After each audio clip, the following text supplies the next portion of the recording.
Madame Alexandra Martin. Merci Madame la Présidente. Madame la Ministre, près d'un quart des personnes sans domicile fixe en France ayant moins de 25 ans sont passées par l'aide sociale à l'enfance. Les premières années sont charnières pour leur développement. Quand la majorité arrive, on termine ses études, on s'émancipe, on construit sa vie professionnelle. Cette période prend de plus en plus de temps pour nos jeunes. Les études s'allongent et le premier emploi stable intervient en moyenne à 27 ans.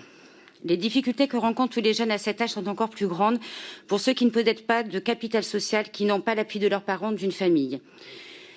Cette réalité, je sais que nous la partageons, Madame la Ministre. C'est pourquoi cette majorité a adopté une proposition de loi de Brigitte Bourguignon visant à renforcer l'accompagnement des jeunes majeurs vulnérables vers l'autonomie.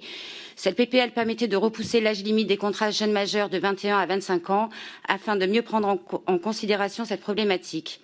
Si le travail législatif n'a pas abouti, ces contrats ont toutefois été renforcés par la loi du 7 février 2022 relative à la protection des enfants.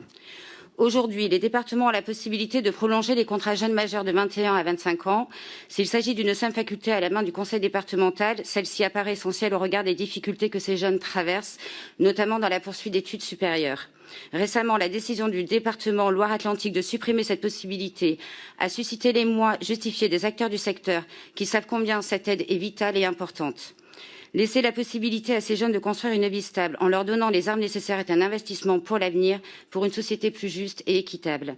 Ainsi, Madame la Ministre, une modification de l'âge limite à 25 ans du contrat jeune majeur est-elle envisageable? À défaut, un soutien supplémentaire au département pour le financement de cette prolongation est-il possible? Je vous remercie. Je vous remercie, Madame la Ministre.